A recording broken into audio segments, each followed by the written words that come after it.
ini bukan sekadar cerita pengantar tidur, tapi sebuah peristiwa besar yang tercatat dalam sejarah, bahkan diabadikan dalam Al-Quran.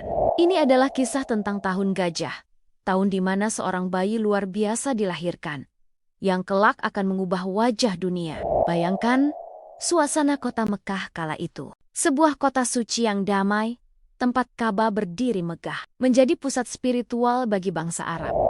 Tapi, kedamaian itu terusik. Dari selatan dari negeri Yaman, seorang penguasa bernama Abrahah al-Siram merasa iri dengan kemuliaan Ka'bah. Ia membangun gereja megah bernama Al-Qulai di sana, berharap bisa memalingkan bangsa Arab dari Mekah. Tapi usahanya sia-sia. Hatinya dipenuhi dengki. Akhirnya, Abrahah mengambil keputusan nekat.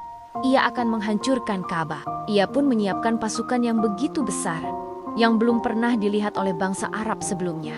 Dan di barisan terdepan, ada seekor gajah raksasa bernama Mahmud, simbol kekuatan dan arogansi Abrahah. Berita kedatangan pasukan gajah ini menyebar cepat, menimbulkan ketakutan di seluruh Mekah. Para pemimpin Quraisy, termasuk Abdul Muthalib, kakek Rasulullah, tahu betul mereka takkan sanggup melawan kekuatan sebesar itu. Mereka hanya bisa pasrah. Ada satu dialog yang sangat ikonik saat Abrahah merampas unta-unta milik Abdul Muthalib. Sang kakek Nabi datang menemuinya. Abrahah mengira ia datang untuk negosiasi menyelamatkan Ka'bah, tapi Abdul Muthalib hanya berkata, "Aku datang untuk meminta kembali unta-untaku. Adapun Baitullah Ka'bah ini, ia punya pemiliknya sendiri yang akan menjaganya." Jawaban itu menunjukkan keyakinan yang luar biasa.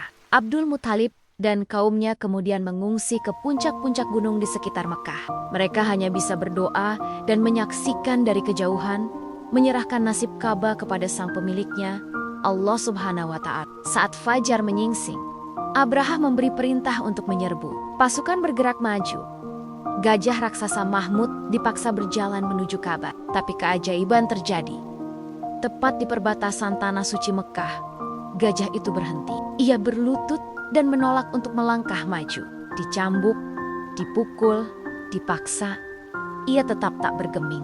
Namun, saat diarahkan ke arah lain, ia bangkit dan berjalan. Begitu diarahkan lagi ke Ka'bah, ia kembali berlutut. Di tengah kebingungan itu, langit di atas mereka tiba-tiba menjadi gelap. Bukan oleh awan, tapi oleh kawanan burung yang datang entah dari mana. Burung-burung ababil.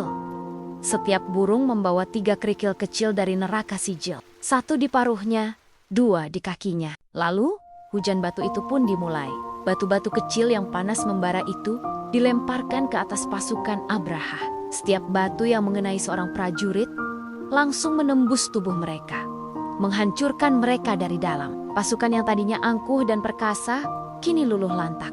Hancur lebur seperti daun-daun yang dimakan ulat. Abrahah sendiri terluka parah dan akhirnya tewas dalam perjalanan pulangnya.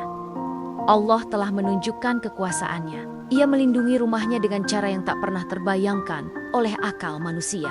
Peristiwa dahsyat inilah yang membuat tahun itu dikenal sebagai Amul Fi'il atau Tahun Gajah. Dan di tengah keajaiban dan perlindungan ilahi inilah, sekitar 50 hari setelah peristiwa itu, di kota Mekah yang sama, lahirlah seorang bayi mulia. Bayi yatim dari pasangan Abdullah dan Aminah. Namanya Muhammad. Kelahirannya di tahun gajah seolah menjadi penanda bahwa sama seperti Allah melindungi Ka'bah dari kehancuran fisik, Allah juga telah mengirimkan seorang Rasul yang akan melindungi umat manusia dari kehancuran moral dan spiritual. Dialah cahaya di atas cahaya, rahmat bagi seluruh alam.